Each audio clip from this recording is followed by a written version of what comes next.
네게 명령한 이 명령은 네게 어려운 것도 아니요 먼 것도 아니라 하늘에 있는 것이 아니니 네가 이르기를 누가 우리를 위하여 하늘에 올라가 그의 명령을 우리에게로 가지고 와서 우리에게 들려 행하게 하려 할 것이 아니요 이것이 바다 밖에 있는 것이 아니니 네가 이르기를 누가 우리를 위하여 바다를 건너가서 그의 명령을 우리에게로 가지고 와서 우리에게 들려 행하게 하려 할 것도 아니라 오직 그 말씀이 네게 매우 가까워서 네 입에 있으며 네 마음에 있은즉 네가 이를 행할 수 있느니라. 보라, 내가 오늘 생명과 복과 사망과 화를 네 앞에 두었나니 곧 내가 오늘 네게 명령하여 네 하나님 여호와를 사랑하고 그 모든 길로 행하며 그의 명령과 규례와 법도를 지키라 하는 것이라. 그리하면 네가 생존하며 번성할 것이요 또 네 하나님 여호와께서 네가 가서 차지할 땅에서 네게 복을 주실 것임이니라. 그러나 네가 만일 마음을 돌이켜 듣지 아니하고 유혹을 받아 다른 신들에게 절하고 그를 섬기면 내가 오늘 너희에게 선언하노니 너희가 반드시 망할 것이라. 너희가 요단을 건너가서 차지할 땅에서 너희의 날이 길지 못할 것이니라. 내가 오늘 하늘과 땅을 불러 너희에게 증거를 삼노라. 내가 생명과 사망과 복과 저주를 네 앞에 두었은즉 너와 네 자손이 살기 위하여 생명을 택하고 네 하나님 여호와를 사랑하고 그의 말씀을 청종하며 또 그를 의지하라. 그는 네 생명이시요 네 장수이시니 여호와께서 네 조상 아브라함과 이삭과 야곱에게 주리라고 맹세하신 땅에 네가 거주하리라.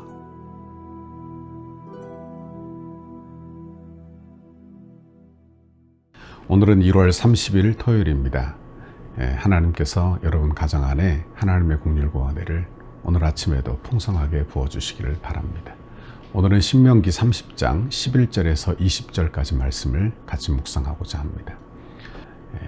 오늘 말씀은 모세가 하나님의 말씀을 선포하고 하나님의 말씀을 지키는 것이 어려운 것이 아니라 이렇게 말씀이 시작하고 있습니다. 11절 말씀을 보십시오. 내가 오늘 내게 명령한 이 명령은 내게 어려운 것도 아니요 먼 것도 아니라 이렇게 말씀했어요. 이스라엘 백성들에게 말씀을 주시면서 축복과 저주의 길을 가르쳐 주었습니다. 그리고 그 말씀을 준행하는 것은 어려운 일이 아니요 먼 데 있는 것도 아니요 하늘에 있는 것도 아니요 바다 가운데 있는 것도 아니라 말씀하는 것입니다. 다시 말하면 하나님의 말씀은 누구나 하나님을 사랑하는 사람들은 다 지킬 수 있는 내용이라 이렇게 말씀해 주고 있는 것입니다. 성경 말씀은 공부를 많이 한 엘리트만 이해할 수 있는 어떤 철학적인 내용이 아니라는 말씀이에요. 학문적 깊이를 가진 그런 학자들만 이해할 수 있는 내용도 아니라는 뜻입니다. 말씀은 하나님을 사랑하고 말씀에 순종하면 복을 받고 하나님을 마음을 다하여 뜻을 다하여 사랑하라고 하신 그 내용인데 이 내용은 누구에게나 관계없이 다 이해할 수 있고 지킬 수 있는 내용이라는 말씀입니다.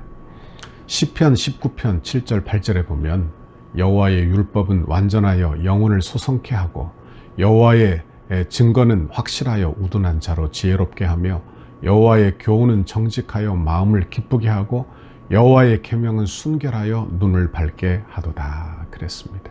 그렇습니다. 지식이 없는 사람도 지혜롭게 되고 배우지 못한 사람도 하나님의 말씀을 들어 구원의 길을 얻습니다. 이것이 바로 하나님의 말씀이 되는 거예요.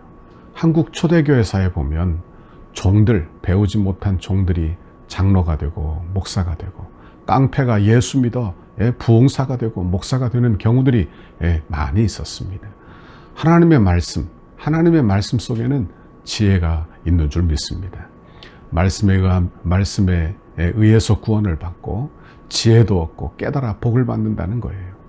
그러므로 말씀을 들으면서 귀가 열리게 해달라 이렇게 성령님께 구하고 그리고 깨달아지면 그 말씀을 깨달아 지켜 기쁨으로 실천하는 저와 여러분의 신앙생활이 되시기를 바랍니다.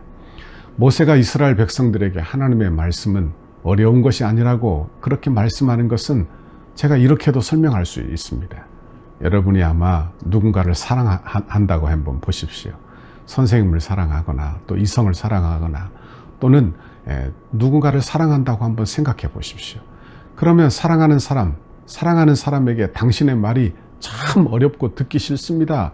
이해가 안 갑니다. 그렇게 말할 사람은 없을 것입니다. 왜요?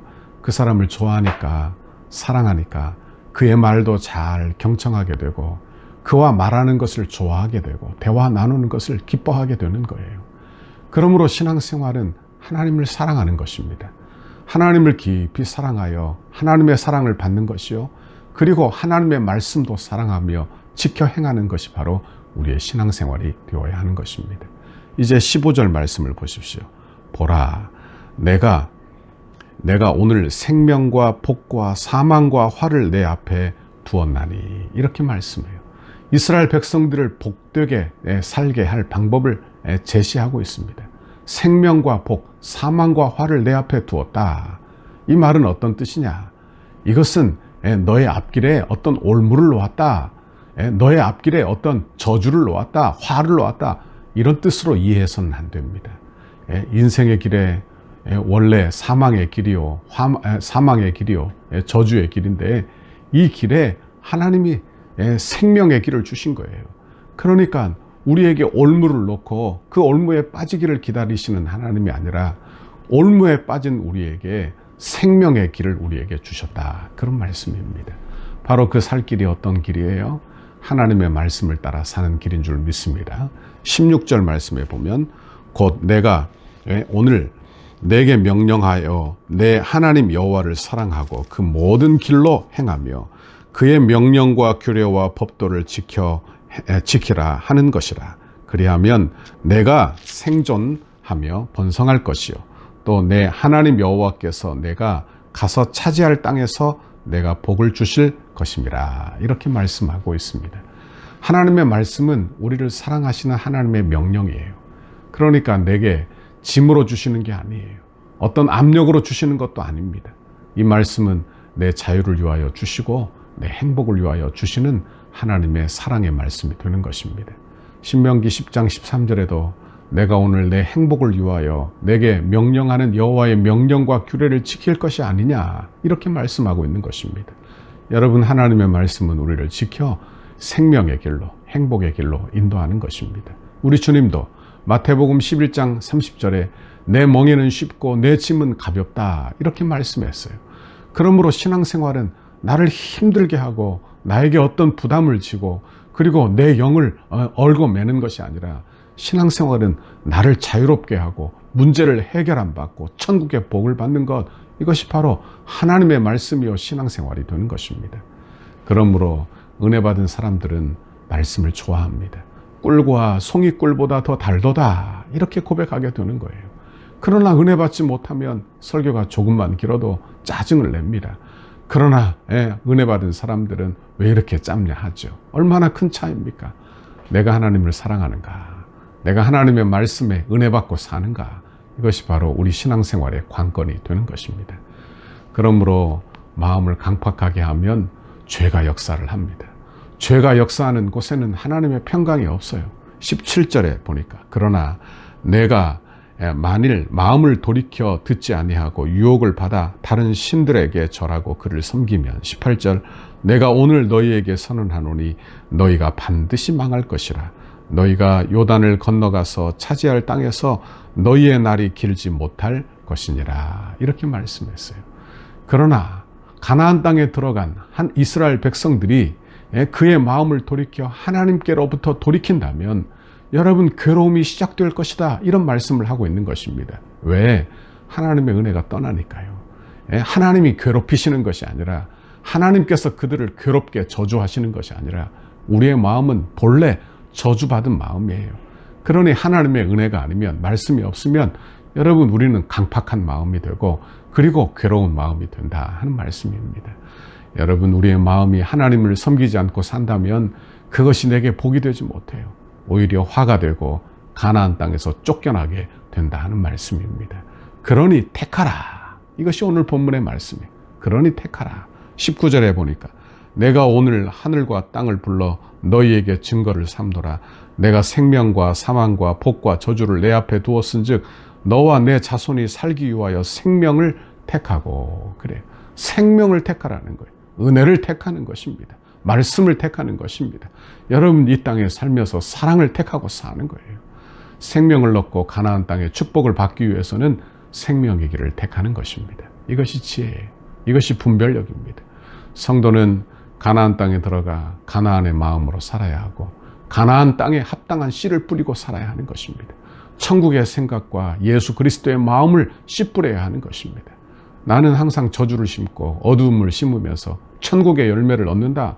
이것은 가당치도 않은 일이라 하는 말씀입니다. 하나님의 말씀을 순종하고 살 것을 선택하시기를 바랍니다. 그리고 말씀을 받아 그 말씀으로 하나님 백성답게 사는 저와 여러분의 신앙생활이 다 되기를 바랍니다. 20절에도 보니까 내 하나님 여호와를 사랑하고 그의 말씀을 청종하며 또 그를 의지하라. 그는 내 생명이시요 내 장수이시니 여호와께서 내 조상 아브라함과 이삭과 야곱에게 주리라고 맹세하신 땅에 내가 거주하리라 그랬습니다. 여러분 좋은 씨를 뿌리시기를 바랍니다. 하나님을 사랑하며 사시기를 바랍니다.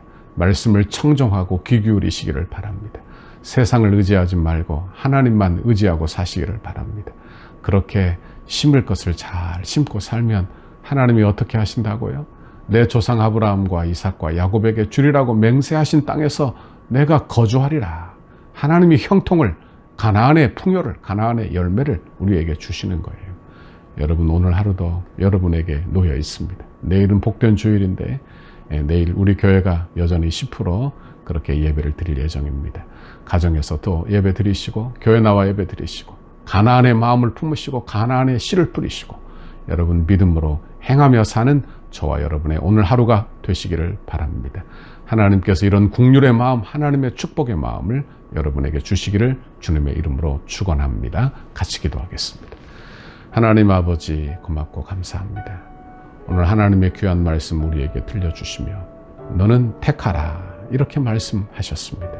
하나님 이 땅에 살면서 아버지 어둠의 마음을 택하지 아니하고 가나안의 마음을 택하고 가나안의 씨를 뿌리고 하나님 이 땅에서 가나안의 좋은 열매, 풍요의 열매를 누리고 살도록 주여 복내려 주옵소서.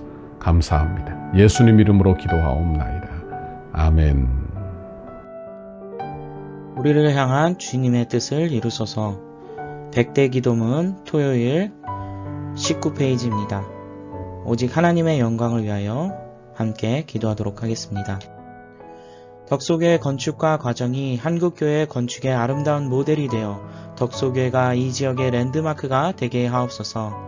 건축기간에도 주일 예배를 통해 예배의 감격과 영광이 더욱 강력하게 드러나게 하시고 건축 과정에서 모든 성도가 더욱 뜨거워지고 기쁨이 넘치게 하옵소서. 담임 목사님과 당회, 건축위원장 장로님과 건축위원들과 소위원회에 은혜를 주셔서 하나님이 공급하시는 지혜와 능력으로 건축을 진행하게 하시고 하나님의 전신갑주로 보호하여 주옵소서. 건축을 통하여 세대를 초월하는 강력한 성령의 기름 부으심을 경험하게 하시고 세대 간에 하나 되는 교회가 되게 하옵소서. 건축을 통하여 덕소를 대표하는 교회가 되게 하시고 덕소 지역의 영적 부흥을 선도하는 교회가 되게 하옵소서. 건축을 통해 믿지 않는 영혼들이 교회로 나와 예배드리며 변화되고 구원의 감격이 넘치는 덕소교회가 되게 하옵소서. 건축 과정이 부담이 아닌 축복임을 확신하며 하나님의 거룩한 부르심 앞에 온전히 응답하는 성도들이 되게 하시고 자원하는 심령과 헌신하는 모든 주의 백성들에게 이삭에게 주신 100배의 결실이 있는 복을 주옵소서. 건축의 시작으로부터 모든 과정과 입당 및 헌당 등 모두를 하나님의 손에 올려드리오니 하나님만이 영광을 받아 주옵소서. 100대 기도문 5페이지 주일 교회 지도자들을 위해 함께 기도하도록 하겠습니다. 하나님의 보내심을 받은 종으로서 주님의 뜻만을 추구하며 이루어가는 목자가 되게 하시고 남양주 일대와 민족과 세계를 살리는 지도자가 되게 하옵소서. 성령의 능력과 말씀이 충만한 교회가 되도록 이끌어갈 영적 지도력을 더하여 주셔서 새로운 시대를 여는 영적 지도자가 되게 하옵소서. 담임 목사님에게 영육간의 강건함을 허락하시고 성령 충만으로 사역을 감당하게 하옵소서. 맡겨주신 사역을 감당하실 때에 하늘의 지혜와 능력을 붙잡아 주시고 온 교회에 주님의 비전을 세워가기에 부족함 없이 능히 감당하게 하옵소서.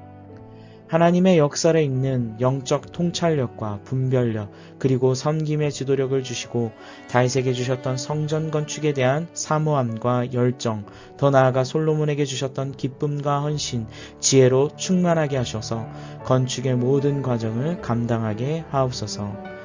주님의 영광스러운 몸된 교회를 위해 앞장서서 섬기시는 장로님들에게 독수리 날개치며 올라감과 같은 피곤치 않은 새 힘과 능력을 주시고 가정과 생업 위에 주님의 은혜를 넘치도록 부어 주옵소서.